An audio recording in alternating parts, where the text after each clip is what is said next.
ভাবলাম, চিন্তা করলাম, কর্ষণ করলাম, মানে আকর্ষণ করলাম, তোমরা এসো, তোমরা এলে, তার মানে আমি আমার কৃষ্ণ পেলাম। হ্যাঁ, আমার কৃষ্ণকে, যাকে কর্ষণ করে পাওয়া যায় সেটা কৃষ্ণ। তাহলে তোমাকে আমি কর্ষণ করলাম, তোমাকে পেয়ে গেলাম, তাহলে আমি আমার কৃষ্ণ পেলাম। হ্যাঁ, যেটা আমার ভালো লাগছে, সেটা আমি চাইছি, আর সেটা পেয়ে যাচ্ছি, তার মানে আমি কৃষ্ণ পেয়ে যাচ্ছি। কৃষ্ণ তো সর্বভূতে। হ্যাঁ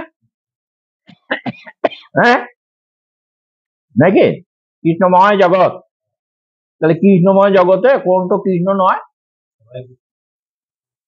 সবই কৃষ্ণ। এই বসে আছে, এটাও কৃষ্ণ, আমিও কৃষ্ণ, তুমিও কৃষ্ণ, ও কৃষ্ণ, এও কৃষ্ণ, সব কৃষ্ণ। ব্রহ্মার্পণম হবি ব্রহ্মগ্ন ব্রহ্মণা হুতম ব্রহ্মৈব তেন গন্তব্যং ব্রহ্ম কর্ম সমাধিনা। আমরা কে কি করছি? আমরা সবই ওই এক ব্রহ্মের কাজ করছি।